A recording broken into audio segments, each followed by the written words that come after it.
conoce, o alguna orden en particular, pues tendrían que hacerla efectiva en el momento correspondiente. Sí. Lo que tenemos hasta ahora información es que están en la verificación de esos datos. Sí, en esa verificación. Ministra, ¿existe alguna posibilidad, el gobierno ha considerado algún camino, alguna ruta para que en el marco de la paz total estos capos de narcotráfico que están regresando a Colombia puedan aportar verdad y puedan vincularse de cierta forma o a través de alguna figura a esa entrega de verdad? No, Ricardo, hasta ahora el gobierno no ha considerado ninguna posibilidad de esas. En particular, el Ministerio de Justicia no ha sido informado de ninguna decisión de esa naturaleza y no ha sido ni siquiera mencionado ese tema. Bien, ministra, 7, 1 minuto. Le cambio el tema para finalizar acerca de una situación que yo sé que a usted la pone en un sándwich, si lo describiéramos gráficamente, porque usted proviene de la rama judicial, ministra. Y se trata, por supuesto, de lo que ha venido ocurriendo en las últimas semanas en la relación entre la rama judicial, particularmente entre las altas cortes, y el gobierno del presidente Gustavo Petro, al que hoy usted pertenece como ministra de Justicia. Hemos conocido en las últimas horas y en los últimos días diferentes episodios. Primero, la posesión inédita del magistrado José Joaquín Urbano de la Corte Suprema ante el magistrado Gerson Chaverra y no ante el presidente de la República, en virtud de una nueva normatividad vigente en Colombia. Además de eso, hemos conocido en las últimas horas el cruce de cartas, la Cancillería diciéndole a la Corte que quiere entregar una condecoración, la Corte diciendo en aras de la independencia de poderes, les agradecemos pero no podemos aceptar esa condecoración, y un mensaje en Twitter que acaba de publicar el presidente Gustavo Petro que dice: vuelvo a hacer público un trino de hace meses para que se eviten confusiones. Y es de octubre este trino, ministra, donde el presidente Petro decía en una de sus declaraciones: solo la Corte Suprema de Justicia como institución se paró contra la gobernanza paramilitar. Quiero condecorar a esos magistrados perseguidos con la Cruz de Boyacá. ¿Cómo ve usted lo que está pasando? ¿Hay una tensión? ¿Usted considera que es adecuado que se marquen ciertas distancias a pesar de que debe haber una colaboración armónica entre el Ejecutivo y la rama judicial? A ver, yo creo lo primero, y digámoslo en términos generales, cuando nosotros hablamos de la situación en particular de la posesión del magistrado ante la Corte Suprema, yo quiero recordar que la ley estatutaria que prevé esa posibilidad la sancionó el presidente de la República. Es decir, es una norma que prevé esa posibilidad como una forma de nombramiento de los magistrados, y fue el presidente de la República el mismo que sancionó la ley estatutaria. En segundo término, cuando hablamos de el Twitter del presidente, es claro que el presidente ha reconocido siempre la fuerza, la vigencia y la necesidad de reconocerle a los ex magistrados que participaron en la judicialización de la parapolítica la valentía que hubo en ese momento, y estamos hablando de años anteriores, en el sentido de hablar de una Corte Suprema de Justicia que perteneció a los años 2005 a 2010. Y sobre esa base el presidente ha sido claro que su idea es entregarle una condecoración a muchos de ellos, que entre otras son magistrados y algunos ya fallecidos. Y eso significa la afirmación directa y contundente del presidente de que hay que reconocer cuando la Corte Suprema de Justicia tomó la decisión de investigar una criminalidad que tenía relación con el paramilitarismo, incluso con la cooptación de entidades e instituciones públicas. Eso ha sido claro, el presidente lo ha manifestado permanentemente, y su intención es condecorar a esos exmagistrados que tuvieron la decisión de hacer una investigación y de meterse en las honduras de lo que era el paramilitarismo, y cuando se descubrió muchas de estas cosas en particular. Sí. Lo tercero tiene que ver con algo que me parece a mí importante, y es que la institucionalidad está por encima de todo y de la individualidad.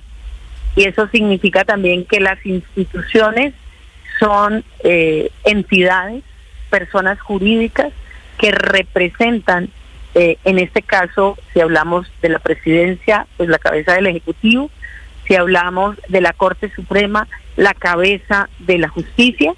Y por esa razón yo creo que en ese caso ha habido durante muchos años y en todas las épocas, y tú puedes revisar la historia, condecoraciones del presidente de la República a muchos magistrados que han pasado por allí.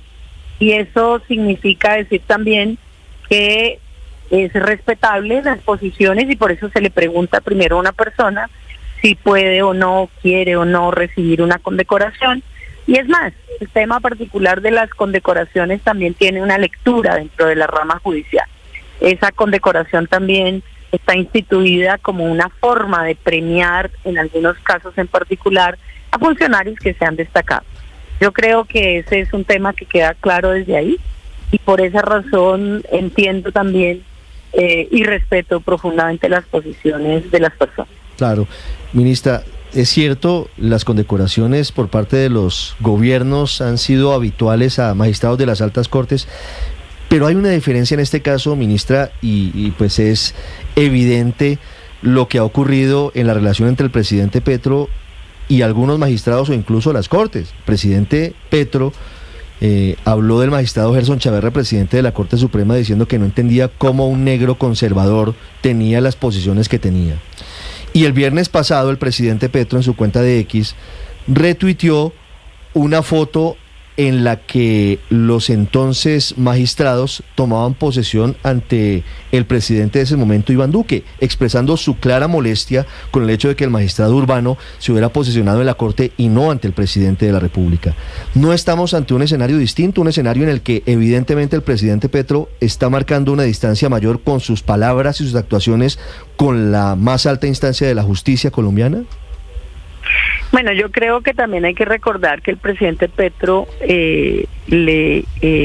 recibió y posesionó a los magistrados del Consejo de Estado semana anterior a unas semanas anteriores a lo que sucedió también con la posesión del doctor José Joaquín, que está autorizada por la ley estatutaria, que fue sancionada por el presidente. Y dos, el tema particular, que significa también entender que hay una cantidad de interpretaciones que pueden responder o no a los diferentes mensajes, y por esa razón yo no me quiero meter a interpretar absolutamente a nadie. Yo creo que cada quien ha dado su versión, pero lo que puedo decir yo es que la relación institucional se mantiene, la relación institucional tiene que seguir.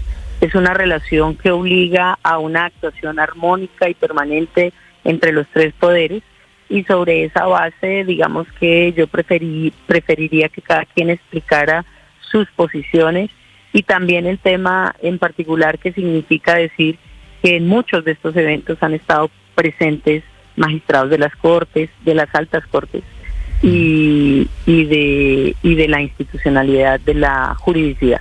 Incluso, pues ahí, sin ir muy lejos, podemos visualizar los últimos actos en donde han estado presentes. Yo creo que la institucionalidad tiene que ser sobre todo y sobre todas las cosas en beneficio de la institución y de la función. 7-8 minutos, es la ministra de Justicia, Ángela María Buitrago, con nosotros hoy en Mañanas Blue. Señora ministra, muchas gracias, le deseo un feliz día.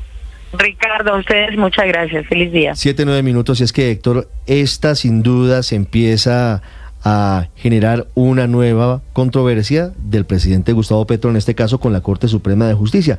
Le hacía referencia a la ministra de los mensajes del presidente Petro el pasado viernes, retuiteando, reposteando algunos mensajes de diferentes personalidades. Sé que un retweet no significa aprobación, pero sí es llamativo. Y el presidente Petro, Héctor, el viernes pasado, luego de la posesión del magistrado José Joaquín Urbano ante el magistrado Chaverra y no en la Casa de Nariño, retuiteó un mensaje de la colega Cecilia Orozco en su cuenta de X que decía lo siguiente: el alborozo de la Corte Suprema con el desaire hecho a quien, guste o no, es presidente y jefe de todo el Estado, en un acto con la presencia de la Corte Constitucional, de la Fiscalía, de la Procuraduría y de la Contraloría, parece un golpe. ¿Jueces o políticos? Y el presidente retuitea ese mensaje, lo cual evidencia que no le gustó el hecho de que la Corte hubiese tomado esa determinación. O mejor el magistrado Urbano, que fue el que lo pidió. Claro, acusó el golpe, Héctor. Acusó el golpe, además con el trino que usted señala, en el que incluyó una fotografía en la que el expresidente Duque estaba posesionando a un grupo grande de magistrados. Yo creo que ahí estaba el magistrado Chaverra. Yo creo que ahí estaba Gerson Chaverra en ese grupo de la oposición. Tal vez sí estaban posesionándose durante el periodo del presidente Duque, y eran como 6 o 7 que lo hacían al tiempo, y la imagen incluso sí era impactante, porque claro, era 6 o 7 magistrados de las más altas cortes, pues levantando la mano para jurar frente al presidente Duque. Pero eso lo que indica es, como usted lo señala, Ricardo, que el presidente acusó el golpe. Efectivamente le molestó que la Corte Suprema, que el magistrado Urbano hubiese ejercido el que hoy es un derecho que tienen los magistrados de escoger ante quién se posesionan, si lo hacen ante la corporación frente a la cual van a trabajar, que es lo que hizo el magistrado Urbano, o si lo hacen ante el presidente de la República. Antes la ley ordenaba que lo hicieran ante el presidente de la República. Pero claro, además el hecho de ayer, que es el que nos convoca en la noticia hoy, sí es definitivamente una manifestación de la Corte Suprema de querer marcar distancia, y está bien. A mi modo de ver, la independencia judicial es un bien que hay que proteger profundamente. La versión de la ministra no coincide necesariamente con la carta, porque la ministra efectivamente se pega de lo mismo que el presidente, que es que él quiere condecorar a quienes investigaron y juzgaron la parapolítica. Pero eso no era lo que decía la carta, ¿no? La carta lo que estaba era una condecoración a la Corte como institución, claro, y actual, no era a los anteriores, porque entre otras cosas, a los anteriores habría que hacerlo con nombre propio, fulanito, perencejo, tal. Eso no pasaba. Ayer vi en Noticias Caracol un dato que me pareció interesante, que es que el canciller, porque además la carta viene de la Cancillería, también quería como rendirle una especie de homenaje al doctor Chaverra, que es del departamento del Chocó. En Quibdó el 14 de diciembre, Héctor, 14 de diciembre. Y que querían hacer el evento en Quibdó, exacto. Entonces ese me pareció un dato especial, porque entre otras cosas, pues más allá de la muestra de independencia, que a mí me parece interesante y que la aplaudo, me parece también que el magistrado Chaverra y el canciller Murillo, pues son dos personas que hoy ocupan unas altas dignidades en el Estado colombiano, y que son provenientes de un departamento que siempre se ha caracterizado por estar marginado de la vida política y de la prosperidad económica. Me empieza a surgir una duda, Héctor. Me empieza a surgir la duda de si el homenaje del que estamos hablando, si era o no era avalado, o si conocía o no conocía el homenaje del presidente Gustavo Petro, porque evidentemente la carta que revelamos ayer aquí en Meridiano Blue proviene de la Cancillería. Habla del gobierno del presidente Petro, por supuesto, pero si el homenaje iba a ser el 14 de diciembre en Quibdó, si la carta viene de la Cancillería, me empieza a surgir la duda sobre si el presidente de la República estaba o no de acuerdo, o si él quería o no personalmente impulsar eso. Pero lo que está claro, Ricardo, es que el presidente... las versiones indicaban que era el canciller. Sí, claro, es que obviamente ahí empiezan una serie de cruces. Son paisanos, y eso podría haber, pues, generado. Lo que pasa es que la carta dice que es a nombre del gobierno del presidente Gustavo Petro. Y a la Corte Suprema, no al magistrado Gerson Chaverra puntualmente. Y usted entendería que si la Cancillería habla en nombre del gobierno, pues es porque todo el gobierno apoya esa condecoración, Luis Ernesto. De acuerdo, seguramente es así, pero Ricardo, lo que sí es evidente es que el gobierno de Gustavo Petro, sea a través de la Cancillería, sea a través de este convocatoria de reconocimiento, está tratando de enmendar los errores que ha cometido en su relación con la Corte. ¿Y a qué errores me refiero?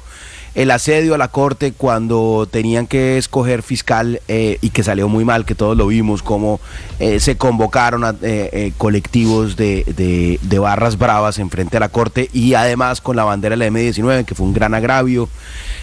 A ese súmele el comentario desobligante por parte del presidente, hablando de los negros conservadores, obviamente refiriéndose al presidente de la Corte.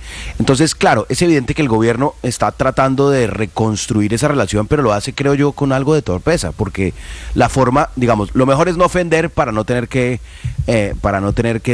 después pedir disculpas, pero la forma de pedir disculpas no es con un homenaje lagarto, reconocimientos lagartos de vamos a condecorar, vamos a exaltar.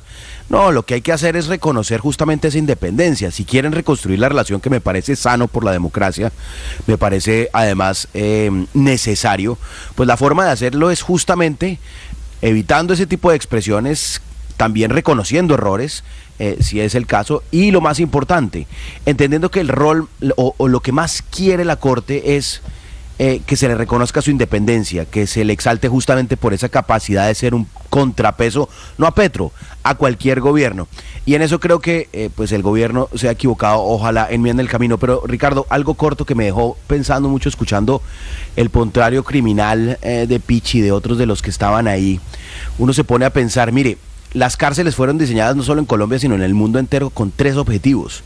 El primero, por supuesto, disuadir a la gente de cometer delitos. Si yo no quiero terminar en la cárcel, pues entonces no cometo el delito. El segundo era la resocialización. Y el tercero, también muy importante, era que no pudieran seguir cometiendo delitos. Hoy las cárceles colombianas no cumplen ninguna de esas 3 funciones. Y nos preocupamos todos los días por cómo se deteriora la seguridad, y es absolutamente imposible que este país tenga seguridad nuevamente si esos 3 elementos que son centrales para que las cárceles se conviertan en un disuasor del delito y en un controlador del delito, no vamos a tener seguridad en este país si no arreglamos las cárceles. 7:16 minutos. Luis Ernesto, usted dice que el gobierno intenta restablecer las relaciones con las Cortes. Pero la distancia entre los dos es cada día más grande. Me confirman, María Consuelo, que el presidente sí sabía de la carta de la Cancillería. De hecho, hubo otras gestiones desde la propia presidencia intentando una condecoración, pero una cosa va por un lado y la autopista de lo que hace el presidente y lo que dice el presidente va por otra. Yo le repito el retuit del presidente de la República, de Cecilia Orozco. El alborozo de la Corte Suprema del pasado viernes, eso no es de hace 6 meses o un año, el alborozo de la Corte Suprema con el desaire hecho a quien guste o no es presidente y jefe de todo el Estado en un acto con la presencia de la Corte Constitucional, de la Fiscalía, de la Procuraduría y de la Contraloría, parece un golpe. Jueces o políticos. Claro, pero Ricardo, los magistrados, pues no me quieras tanto. No, ¿Para qué me quieren dar un homenaje con semejantes afirmaciones del presidente de la República? Totalmente, condecórame menos y respétame más. Condecórame menos y respétame más. Pero adicionalmente es que estos desplantes, además de los que ya se han mencionado, empezaron cuando el mismo presidente en el 2022 delegó al secretario jurídico para las posesiones. Recordemos que él dijo que primero empezó a llegar tarde a las posesiones, los dejó plantados, y después dijo, de ahora en adelante todos se posesionan ante el secretario jurídico. Entonces, si ellos escogieron, es decir, su derecho, el presidente mismo menosprecia a los magistrados porque le parece que es muy poca cosa posesionar magistrados. Menospreciando, ¿no?, esa rama del Estado, diciendo que mi subalterno cuando sea usted el que delega en un subalterno una posición, es porque le está dando trato no le de parece segunda categoría. Lo suficientemente importante a él en su agenda priorizar la posesión, lo delegó al doctor Vladimir Fernández, y de ahí en adelante empiezan los distanciamientos. Entonces yo sí Ricardo, creo que claramente esto lo empezó el presidente. Esto es una torpeza, empezar a tratar de condecorar cuando lo que ellos están pidiendo es un poquito de respeto y un poquito de minutos. Ya en segundos actualizamos Ricardo, la situación de salud del presidente Lula, operado de emergencia en Sao Paulo. Aurelio, 7:18 minutos. Sí, Ricardo, fuera pues de los roces que han reseñado ya los compañeros en la mesa y usted, a mí me parece que hay otro elemento que hace decoroso el rechazo de esa condecoración por parte de la Corte Suprema de Justicia. Y es que la Corte está en este momento en un proceso de investigación de actos que involucran al gobierno nacional en los temas que tienen que ver con el cohecho con congresistas. No me parece bien que en medio de semejante situación la Corte vaya a recibir una condecoración que a mi modo de ver no tiene una connotación política, como dice Cecilia Orozco. Me da pena contrariar a Cecilia en esto. No, a mí me parece que tiene que ver con la independencia de poderes, tiene que ver con una relación que no necesariamente pasa por condecoraciones, y tiene que ver con el mantenimiento de la independencia de la rama, le repito, en un momento donde se está juzgando prácticamente cuál ha sido la política de gobernabilidad del gobierno Petro frente al legislativo.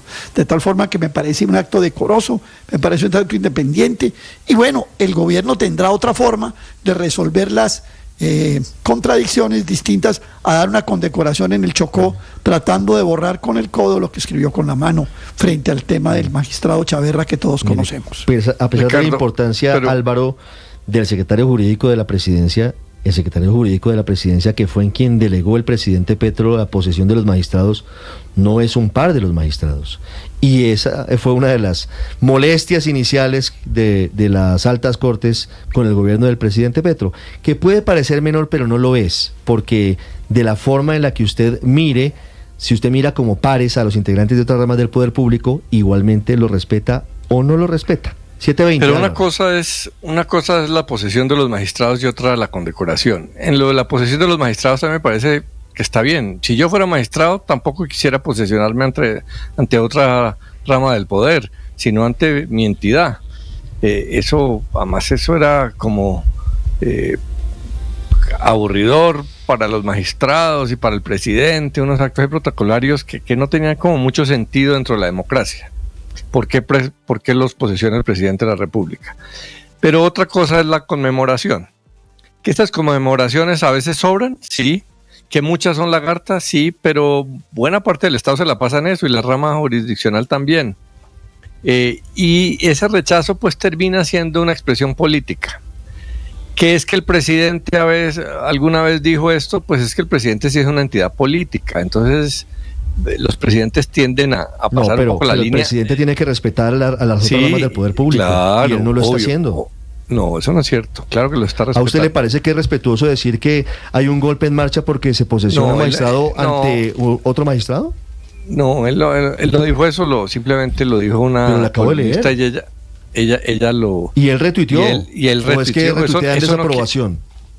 No, eso no quiere decir que el presidente haya dicho que la Corte esté dando un golpe. Y en general las relaciones institucionales en Colombia entre los presidentes y las Cortes son tensas, pero son respetuosas. Esta también. Ahora tratar de graduar a Petro de que está irrespetando las Cortes, no, hay momentos de tensión como los tuvieron los gobiernos anteriores. Y ese rechazo sí termina teniendo un sentido político, que no está bien, porque esas relaciones institucionales deben ser así. Si ya el gobierno se tomó esa iniciativa, puede que a uno no le guste, pero pues el rechazarle a una rama del poder una condecoración respetuosa, amable, en el Chocó, de alguna manera para resarcir el hecho de que se dijo la opinión de que un negro iba a ser conservador, que puede ser irrespetuosa en lo personal, pero que también es válida en lo político. Pues es entrar en esa refriega política que las Cortes no se les ve bien. Es que el problema Debían es que ser más institucionales. el presidente quiere llevar a todo el mundo a la arena política, en la que él es el rey. Él cree que los magistrados, él cree que los periodistas... los magistrados están yendo a la refriega política sin necesidad. Como tal. Pero ¿por qué tendrían que aceptar el homenaje, Álvaro? Porque es un homenaje institucional, de una rama a otra. Rechazar un homenaje... ¿No le parece válido el argumento de la Corte diciendo que en aras de preservar la independencia, máxime cuando hoy tiene investigados a 6 congresistas que supuestamente fueron comprados por el gobierno del presidente Petro para que tramitaran algunos proyectos y créditos? ¿No le parece que es lo mínimo? ¿Que lo mínimo es preservar la independencia? Esa condecoración. ¿Usted se imagina lo que pasaría después de la foto del presidente Petro condecorando al magistrado Chaverra? ¿Dónde quedarían las investigaciones? No, eso no tiene nada que ver lo uno con lo otro. Tiene todo que ver lo uno con lo otro. Pero permítame le contesto. Pretender que una condecoración institucional de una rama a otra acaba con la independencia de esa corporación es una pura interpretación política, sesgadísima, reforzadísima, que prefieren no. Bueno, eso lo puedo entender. Pero decir que una condecoración compromete la independencia, todo el tiempo hay condecoraciones de los militares a los jueces y ese tipo de cosas, y eso no compromete nada. Eso simplemente la Corte entra en esa actitud política que no le conviene. Tomo nota de su argumento, Álvaro. Según lo que le entiendo, en su concepto, la posesión no tiene ningún tipo de implicación política, no tiene valor político y no debería hacerse, pero las condecoraciones sí son válidas y tienen un valor político. 7:24, ya regresamos en Mañanas Blue.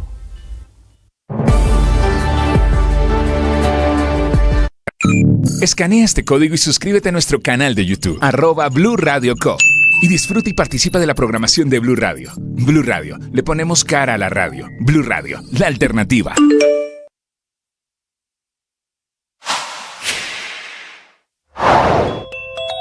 Se está debatiendo en el Congreso un nuevo intento de proyecto de reforma a la salud. El gobierno dice que este proyecto sí está consensuado, lo cual es desmentido por diferentes sectores y diferentes gremios. Anoche comenzó el segundo debate de ese proyecto.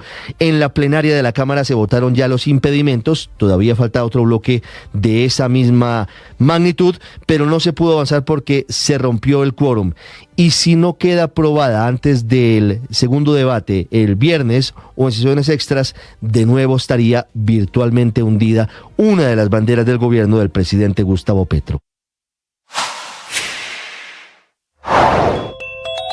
La relación del presidente Gustavo Petro con las Cortes en general ha sido tirante y a la larga lista de desavenencias hay que sumarle el rechazo de la Corte Suprema de Justicia a la condecoración Orden Nacional al Mérito en el grado Cruz de Plata para mantener la independencia de los poderes en Colombia. Una condecoración que le iba a dar el gobierno nacional y que llegó al alto tribunal con una carta de invitación y notificación que salió de la Cancillería y que tiene fecha 5 de diciembre de este año. Una fecha que no es coincidencia porque ese mismo día fue la inédita posesión del magistrado José Joaquín Urbano ante el presidente de la Corte Suprema, Gerson Chaverra, y no ante el presidente como tradicionalmente se hacía. Una posesión que marcó el antes y el después en esa relación institucional que comenzó a ser tensa por los desplantes del presidente Petro hacia las Cortes. A la lista hay que agregarle el hecho de que ningún magistrado de las Cortes o de la Corte Suprema haya ido a la posesión de la magistrada del Consejo de Estado, Claudia Expósito,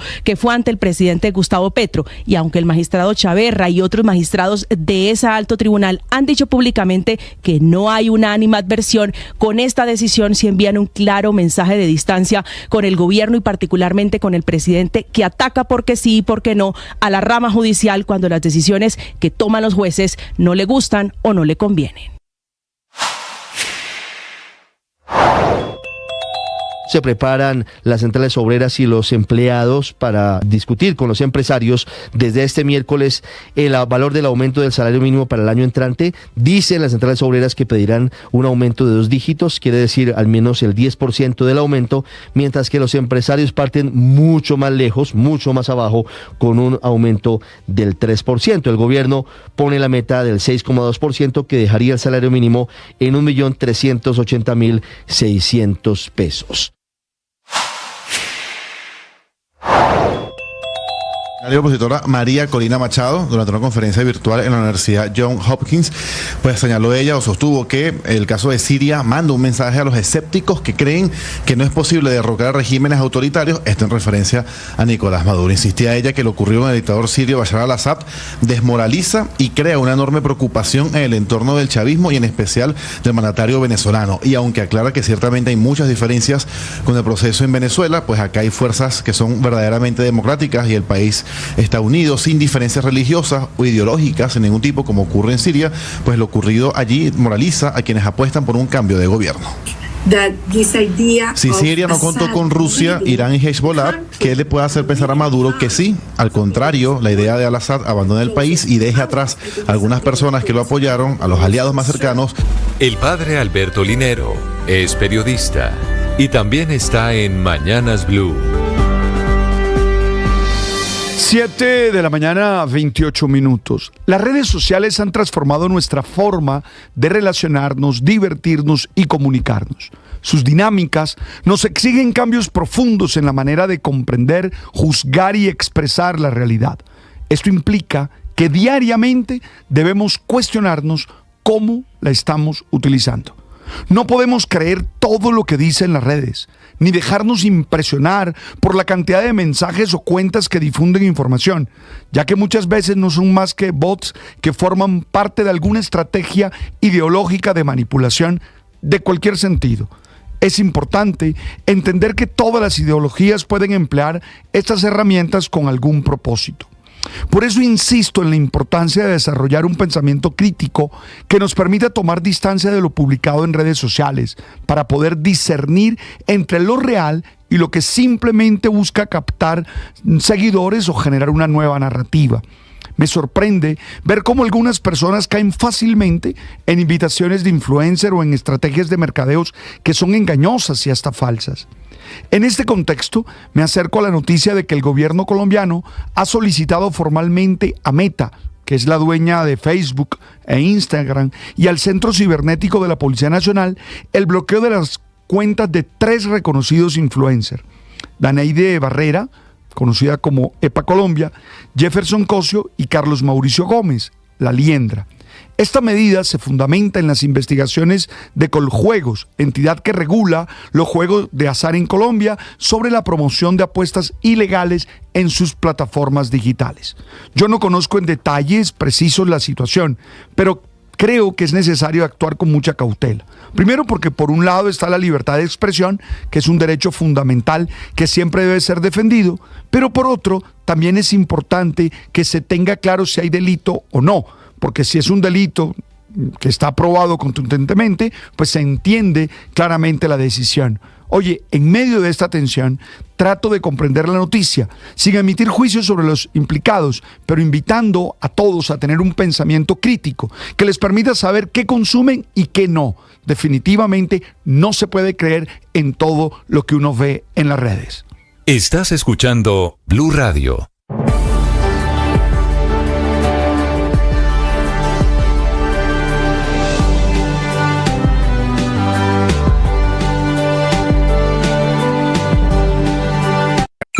Escanea este código y suscríbete a nuestro canal de YouTube, @Blue Radio Co. Y disfruta y participa de la programación de Blue Radio. Blue Radio, le ponemos cara a la radio. Blue Radio, la alternativa. 1 millón.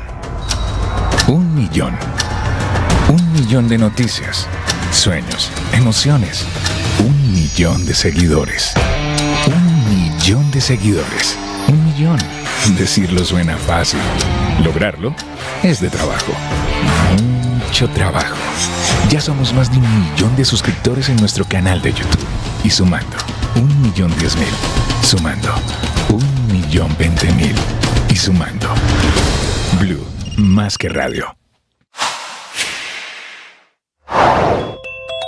Sura no podrá irse del sistema de salud.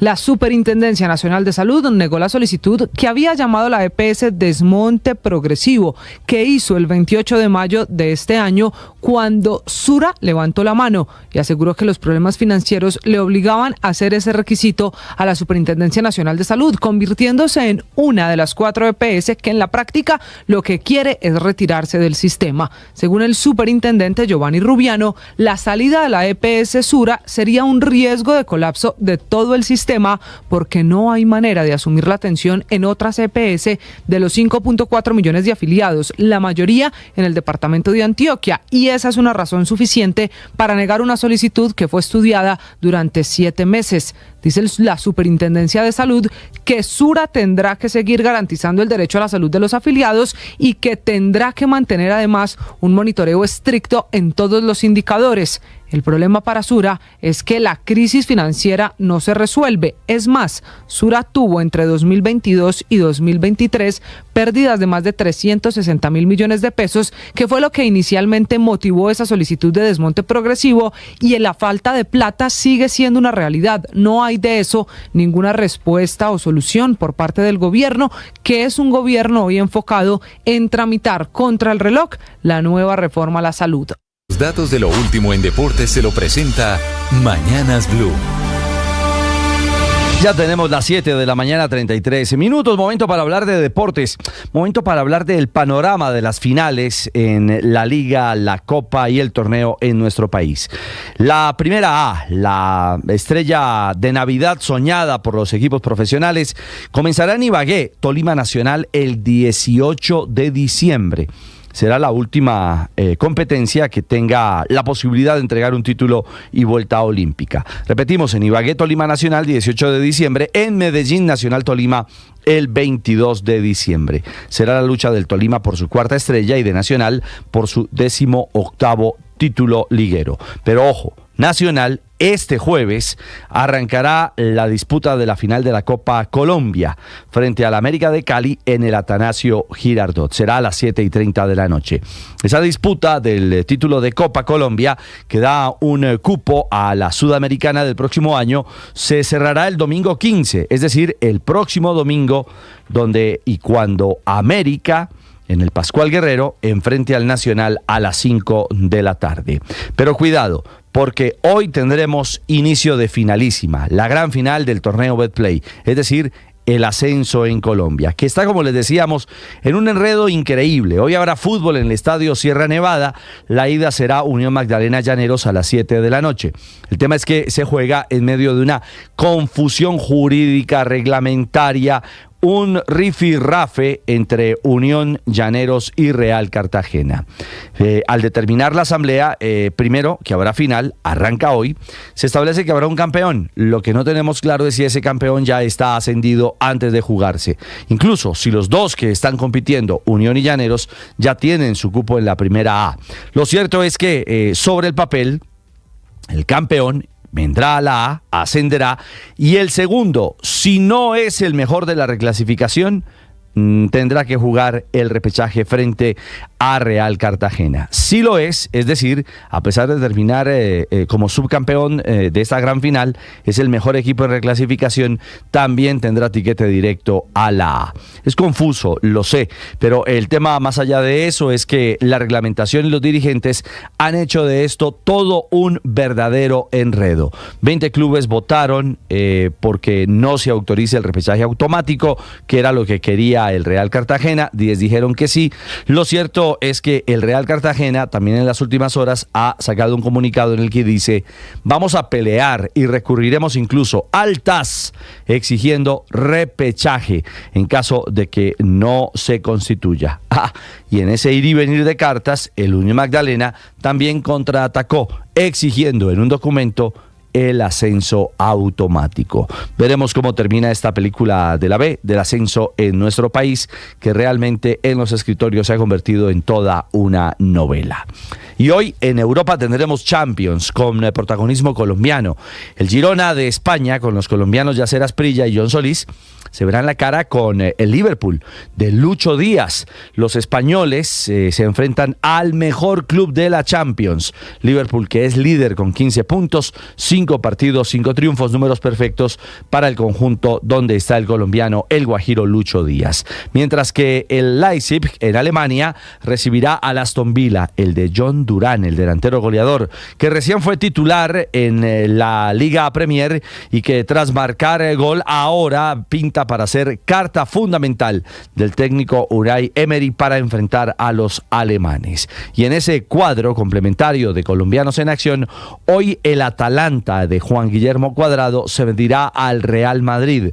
Los italianos son quintos en la fase de octavos de final, es decir, están en zona directa de clasificación a la próxima instancia con 11 puntos, mientras que los españoles, el poderoso Real Madrid, increíble, está en la posición 24, son 24º, lejos de posibilidades de clasificar, tendrían que hacer una sumatoria absolutamente perfecta. De momento tienen 6 puntos, están al límite de la eliminación en la fase de clasificación. Bueno, ese es el panorama de los grandes del fútbol europeo y de los equipos colombianos, o mejor, con cuota colombiana hoy en la Champions League. 7:38, los deportes a esta hora en Mañanas Blue. Estás escuchando Blue Radio.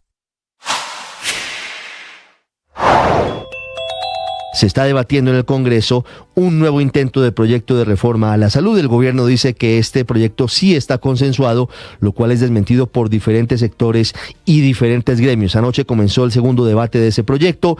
En la plenaria de la Cámara se votaron ya los impedimentos. Todavía falta otro bloque de esa misma magnitud, pero no se pudo avanzar porque se rompió el quórum.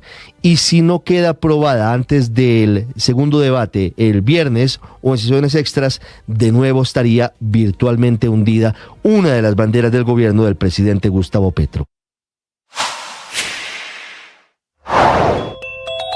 La relación del presidente Gustavo Petro con las Cortes en general ha sido tirante y a la larga lista de desavenencias hay que sumarle el rechazo de la Corte Suprema de Justicia a la condecoración Orden Nacional al Mérito en el grado Cruz de Plata para mantener la independencia de los poderes en Colombia. Una condecoración que le iba a dar el gobierno nacional y que llegó al alto tribunal con una carta de invitación y notificación que salió de la Cancillería y que tiene fecha 5 de diciembre de este año.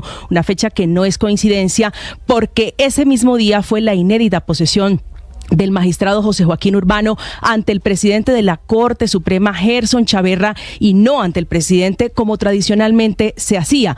Una posesión que marcó el antes y el después en esa relación institucional que comenzó a ser tensa por los desplantes del presidente Petro hacia las Cortes. A la lista hay que agregarle el hecho de que ningún magistrado de las Cortes o de la Corte Suprema haya ido a la posesión de la magistrada del Consejo de Estado, Claudia Expósito, que fue ante el presidente Gustavo Petro. Y aunque el magistrado Chaverra y otros magistrados de ese alto tribunal han dicho públicamente que no hay una animadversión, con esta decisión sí envían un claro mensaje de distancia con el gobierno y particularmente con el presidente, que ataca porque sí y porque no a la rama judicial cuando las decisiones que toman los jueces no le gustan o no le convienen.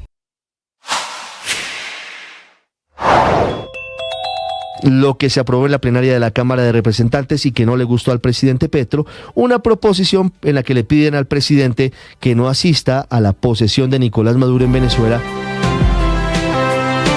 7:41, ya hablamos de la reforma tributaria, de la ley de financiamiento que tiene muchas dificultades para ser aprobada en el Congreso de la República.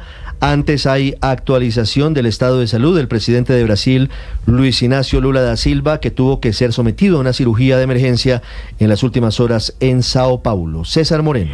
Hola Ricardo, muy buenos días para usted, para todos los oyentes de Blue Radio. Pues sí, el presidente Lula da Silva se despertó ya esta mañana después de esta operación de urgencia en la cabeza. Está consciente. El informe que acaban de presentar los médicos afirma que el procedimiento se desarrolló sin interrupciones, está despierto, está hablando normalmente, se va a quedar en observación los próximos días, deberá pasar 2 días en la UCI y 1 semana en el hospital.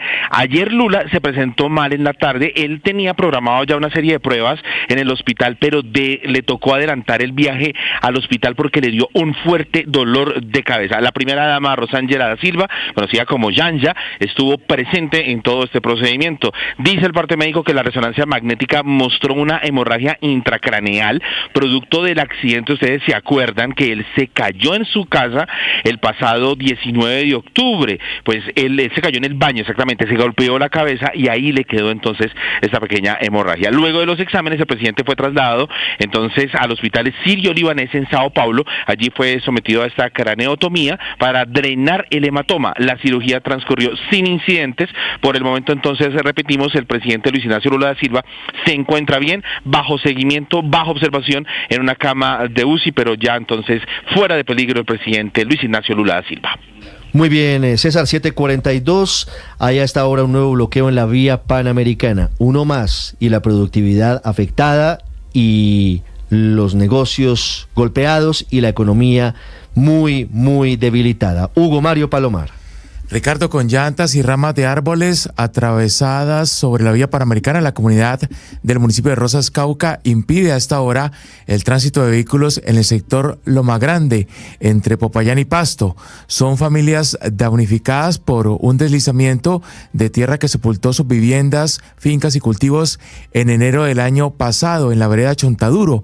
Aseguran que el gobierno nacional no ha hecho nada para reubicarlos y que están viviendo de la caridad en casas de familias, de familiares y de amigos. Consuelo Hoyos es la vocera de los manifestantes. Nos vemos obligados nuevamente a tomarnos las vías de hecho, ya que las mesas de diálogo no han funcionado. La única solución para levantar el paro es que se cancele la totalidad de las fincas y sus respectivas entregas a lo prometido del gobierno. Advierten los manifestantes que seguirán allí en la vía panamericana hasta que llegue el director de la Unidad Nacional de Gestión de Riesgo y Desastre para atender sus peticiones. Ricardo. Estás escuchando Blue Radio. Escanea este código y suscríbete a nuestro canal de YouTube, @Blue Radio Co. Y disfruta y participa de la programación de Blue Radio. Blue Radio, le ponemos cara a la radio. Blue Radio, la alternativa. comisiones económicas convocadas, comisiones económicas conjuntas de Senado y Cámara, y a fin de conocer la ponencia positiva de la reforma tributaria, finalmente radicada anoche, después de más de 3 meses de tire y afloje de acuerdos y desplantes entre los 40 ponentes, de los cuales finalmente solamente 7 firmaron esta ponencia positiva por un monto total de 11.5 billones de pesos, ya medio billón menos de lo que quería inicialmente el gobierno, y tras una serie de cambios en temas que, como bien lo decía Marcela, incluyen IVA a los vehículos híbridos, impuestos al patrimonio, impuesto al carbono, todos los cuales o se eliminaron o se moderaron a cambio, claro, de que entraran nuevas cosas como una amnistía tributaria para los morosos, mayores poderes a la DIAN para llegar a conciliaciones con quienes tienen demandado al Estado, incremento en las sobretasas en renta para empresas de petróleo y de carbón, adelanto de la regla fiscal, por supuesto, de donde sale la mitad de la plata, unos 6 billones de pesos, y la tarifa diferencial al impuesto de renta, que también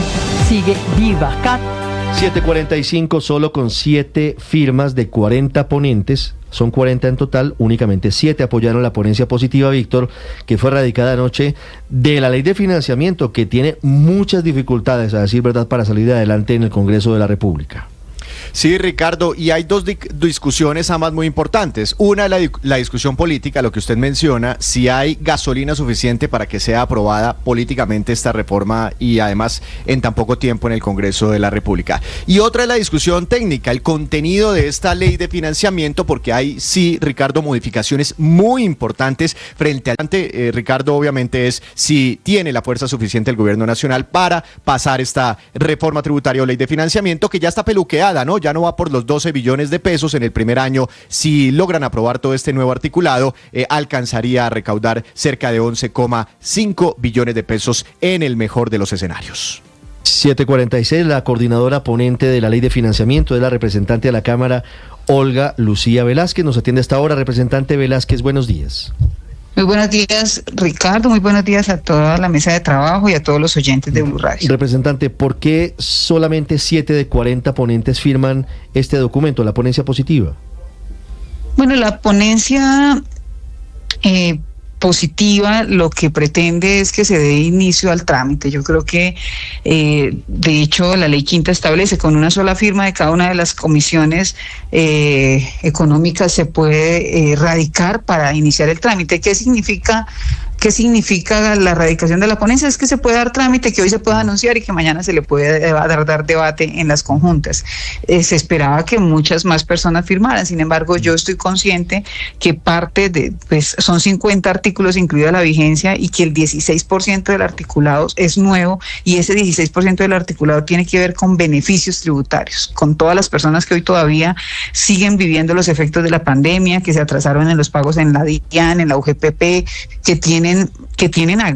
que están agobiados porque las sanciones y los intereses de la UGPP y de la DIAN son casi que impagables. Hay personas que hoy deben 4 o 5 veces más del capital por sanciones e intereses. Entonces, estos beneficios se establecen a más de 250,000 personas que hoy son deudores morosos de la DIAN.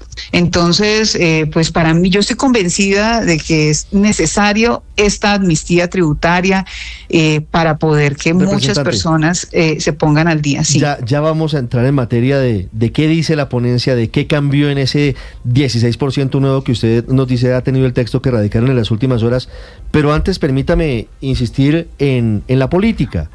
Si solo 7 de 40 congresistas ponentes firman este documento, ¿no le da usted un indicador de que la reforma tiene serias dificultades, de que estaría prácticamente hundida, de que no cuenta con los votos para ser aprobada en el Congreso de la República? Cualquier cosa puede pasar, Ricardo, porque efectivamente cuando se radicó la ponencia del presupuesto tenía mayoría de firmas la ponencia positiva y no se lograron los votos en el debate. Entonces, el hecho de las firmas en la ponencia es para darle trámite, y eso es lo que yo creo, y por eso firmé, porque es darle trámite, que si ya no lo primero que hay que lograr es el quórum, porque recordemos que a veces ni siquiera se logra el quórum. Entonces, que se logre el quórum es lo primero. Y esa es una responsabilidad de los congresistas, porque para eso nos pagan, para asistir inicialmente. O sea, esa es una de nuestras responsabilidades, como cualquier trabajo. Uno es asistir y que se haya el quórum. 2, que se vote la ponencia negativa, porque esa es por técnica legislativa. Hay 2 ponencias negativas, se tienen que votar primero las ponencias negativas. Si esas ponencias se aprueban, pues esta ponencia no tiene vía libre. Así que hay que tener los votos para archivar la ponencia negativa y luego darle discusión a la ponencia positiva. Y de eso se trata el trámite legislativo, es decir, que cuando se haga la exposición de los beneficios que trae esta ley de financiamiento, pues se le puede dar trámite. Yo soy de las congresistas que creo que hay que distanciar los temas. Yo puedo estar en oposición, pero si hay cosas que benefician a los colombianos y a las colombianas, pues es que esa es mi tarea, para eso me eligieron. Y yo creo que es lo mínimo que puede hacer un congresista, pensar en qué bueno tiene aquí esta ley de financiamiento para la gente. Y para mí es excelente que haya una amnistía tributaria para todos los deudores morosos. Sí, pues eso, de acuerdo, son 250.000 personas que son morosas, pero más allá de esa zanahoria, ¿sí cree usted que pueda tener el camino despejado la tributaria? O más bien se lo pregunto al revés, ¿en cuál de las 4 comisiones, la tercera y la cuarta en Cámara o tercera y cuarta en Senado, puede tener algún intento favorable y en cuáles definitivamente usted cree que el ambiente está muy hostil? Doctora Velázquez. Pues yo creo que eso también se ve el ambiente desde las reuniones de coordinadores y ponentes. Fuimos más congresistas de Cámara a las reuniones de coordinadores y ponentes que senadores. ¿Hubo senadores de las comisiones terceras y cuartas? Sí, claro, hubo, pero no todos. Entonces yo creo que ahí ya está el termómetro, es decir, por eso digo que lo primero es que haya quórum, porque si no fueron a las reuniones de coordinadores y ponentes, pues que es para estudiar el texto, para estudiar el articulado, que también es nuestra tarea, que para eso nos pagan, que es nuestra responsabilidad. Entonces, pues yo creo que ahí ya hay una dificultad, ¿no? O sea, yo no quiero juzgar a nadie, pero yo sí creo que si a ti te están pagando por ir a una emisora a hacer un análisis de noticias de una hora a otra hora y no asistes, pues o te sancionan o no te pagan. Pero aquí, esa es la labor del congresista. Aquí tenemos varias funciones como congresistas y una de ellas es asistir. De hecho, es obligación asistir a la plenaria, no es obligación a las comisiones, pero a la plenaria es obligación. Y tanto así que si tú fallas 3 veces en el mismo periodo, puedes perder la investidura. Pero usted sabe que eso no pasa, representante, que si aquí nos pusiéramos serios y como por efectos de disciplina y evaluáramos quién ha incumplido eso, nos quedaríamos casi que sin Congreso. Obviamente hay honrosas excepciones, pero de todos los partidos, de todas las vertientes, hay muchos congresistas que se han ausentado mucho más que eso y no les ha pasado nada. Y algunos incluso, tanto de la oposición como del sector afín al gobierno, utilizan eso como una estrategia. Y generalmente ha sido válida, es parte de la forma en la que se ve la labor congresional. Unos y otros la han usado siempre y usted lo sabe. Sí, pero por lo menos asistir y dar el debate, es que esa es mi tarea. O sea, yo no estoy juzgando a nadie, pero yo sí creo que si mi tarea es legislar, pues yo tengo que venir a discutir, a debatir, a llegar a acuerdos o no llegar a acuerdos, pero votar. Si es que yo no estoy en contra, voto negativo. Es que el tema es que usted asista y vote negativo y le diga al pueblo que usted está trabajando y que analizó y que le parece que es inadecuado y vota negativo, o al contrario le parece que es correcto y vota positivo, pero esa es la opción que tiene el Congreso aquí. O sea, pero si la opción es no asistir, pues también es la autonomía de cada uno de los congresistas, pero yo sí creo que y me parece maravilloso. Usted dice, si hacemos una evaluación, pues claro que hay que hacerla, creo que nos corresponde, es un tema de control social y deberíamos de hacerlo. ¿Cuántos son las sesiones de comisiones, de plenarias, cuántas personas asisten? Y eso debería ser público porque forma parte de la rendición de cuentas de un congreso y de lo que espera la gente de un congresista, que venga y trabaje, cumpla con su horario, legisle, discuta, que vote no si no está de acuerdo y que vote sí si está de acuerdo. Doctora Olga Lucía, yo le quiero empezar a preguntar ya sobre el articulado de esta ponencia, los cambios frente al proyecto original, y usted arrancó hablando sobre esa amnistía para los deudores. ¿Por qué le gusta tanto este artículo? Y yo sí quisiera preguntarle si este no es un incentivo perverso al no pago. Es que cada reforma tributaria viene con beneficios para los morosos, para los colgados. ¿Y cuáles son los beneficios para los que siempre están al día con la DIAN? Sí, pero estos beneficios, ¿por qué yo estoy tan interesada y motivada con esto? Porque muchas personas han generado quejas, además que hoy todavía están pagando y viviendo los efectos de la pandemia, que se atrasaron con los pagos. Es que usted puede, y los invito a que hagan en la calle un sondeo. Venga, usted está al día en la UGPP, si a usted le generan un beneficio para ponerse al día, ¿está de acuerdo en que le descuenten el 90% de las sanciones e intereses? A ninguno se le va a descontar el valor a pagar, porque el capital no tiene descuento, es decir, sí o sí tiene que pagarlo, pero sanciones e intereses que se pueden descontar hasta el 90%, el 80%, dependiendo del caso y dependiendo la situación, a todos los impuestos con la DIAN, casi siempre se saca y dice descuento en renta. No, esta ley de financiamiento tiene algo distinto, y es que son todos: renta, impoconsumo, retefuente, IVA, aduaneros y cambiarios, es decir, todo lo que recauda la DIAN tiene un beneficio tributario. Entonces me parece que sí es algo demasiado positivo para las personas que tienen un emprendimiento, que tienen una empresa, que se colgaron por la pandemia, que no pudieron pagar salud, que no pudieron pagar los parafiscales, y que se pongan al día con la UGPP. O sea, yo sí creo que esto es pensar en la gente, y pensar en la gente porque vivimos una situación difícil que hasta ahora estamos respirando, claro, para salir de los efectos de la pandemia. En eso estoy de acuerdo, pero ¿es necesario que eso vaya vía reforma tributaria? ¿No podría hacerse esto o hacerse estos alivios a través de una resolución de la DIAN o de un decreto del Ministerio de Hacienda? ¿Es necesario sacar claramente es por ley. ¿Y por qué es por ley? Claro, es un tema por ley porque se autoriza, o sea, ellos no pueden de manera autónomo, independiente hacerlo, no, eso tiene que ser autorizado por el Congreso, o sea, tiene que ser por ley. De hecho, yo lo propuse en el presupuesto, yo dije, mire, como veo que no hay ambiente pensando en que de pronto el presupuesto sí se iba a aprobar, porque nunca había pasado, siempre se aprueba un presupuesto a un gobierno, o sea, eso no se le niega a un gobierno, pero en este caso se negó. Pues pensando en eso, en que iba a ser difícil darle trámite a una ley de financiamiento, yo propuse esto para el presupuesto. Es una fuente de financiación. ¿Ustedes saben cuánto se espera recaudar por esta amnistía? Cerca de 3 billones de pesos. 3 billones de pesos no es una cifra despreciable para el próximo año. ¿Qué es lo que pasa? Que el siguiente año ya no está. Esto es un tema por un año, para el 2025. Por eso lo que se espera recaudar el próximo año sí son 11.5 billones, pero el siguiente año baja a 9, porque ya no se tienen estos 3 billones que se esperan de la amnistía tributaria. Sí, doctora Velázquez, usted lo sabe bien, hoy la Constitución Nacional prohíbe una amnistía tributaria. ¿Qué le hace pensar que cuando surta el examen ante la Corte va a avalar que se vuele, que se prohíba, que se elimine esa restricción que existe hoy en la Constitución? ¿O está prohibido por Constitución la amnistía tributaria?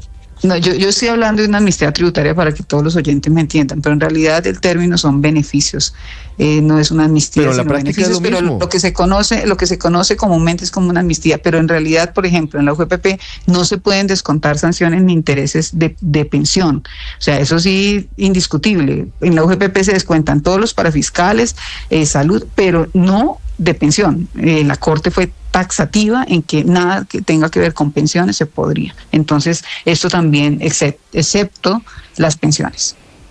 Bueno, cuento un total de 13 artículos. Sí, doctora Velázquez, cuento un total de 13 artículos nuevos, más allá de estos que tienen que ver con zanahorias o con beneficios tributarios o mal dicho, con una amnistía.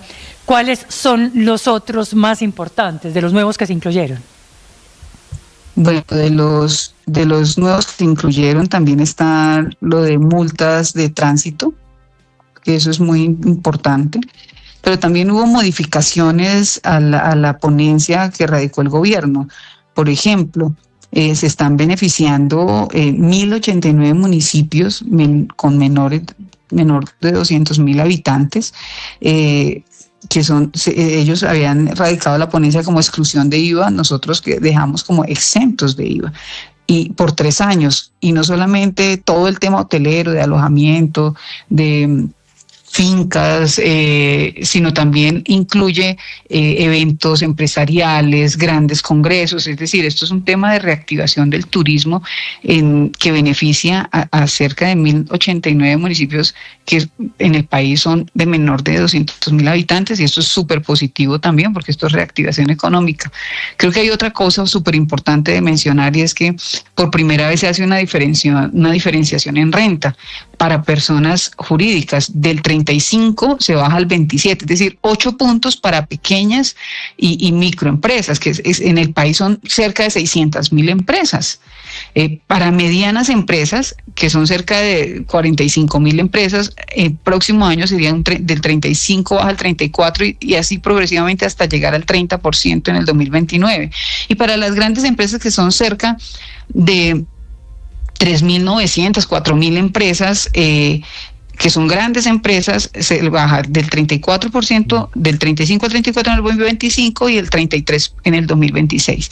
Es decir, hay temas muy importantes que trae esta ley de financiamiento. Yo creo que otro de los elementos que se logró fue la eliminación de ese artículo que estaba quitándole la posibilidad a los carros híbridos y eléctricos de tener la exención del IVA. Eso se eliminó porque se pretendía gravar nuevamente con el IVA, y ese artículo se eliminó. Se eliminó también el artículo 7, 8, 9, que se referían a la ganancia ocasional, que se subía del 15 al 20%, eso se eliminó. Se le está dando la posibilidad al Fondo Nacional del Ahorro para que preste créditos de mejoramiento de vivienda sin tener que hacer hipoteca. Es decir, esto reactiva la economía. Sí. ¿Qué pasó con el impuesto al carbono? ¿Se mantiene? El impuesto al carbono también se hizo progresivo. El gobierno radicó una propuesta esperando que se recaudaran 1.3 billones de pesos, y en realidad se va a recaudar solamente 400.000 millones pero en el primer año. En la práctica eso implica un aumento en los precios de los combustibles para todos los colombianos. Sí, claro, pero distinto. Quiero aclarar que es distinto porque todos los años se incrementa. Lo que pasa es que se pensaba incrementar cerca de 600 pesos en el ACPM y se van a incrementar solamente 170. Para el combustible de avión se esperaba que se incrementara casi 500 y se va a incrementar solo 120. Para la gasolina se va a incrementar 180 y no lo que se pretendía, que eran 553. Es decir, aquí hubo un trabajo de los coordinadores y ponentes donde se estableció que definitivamente no podrían recaudarse para el próximo año 1.3 billones de pesos.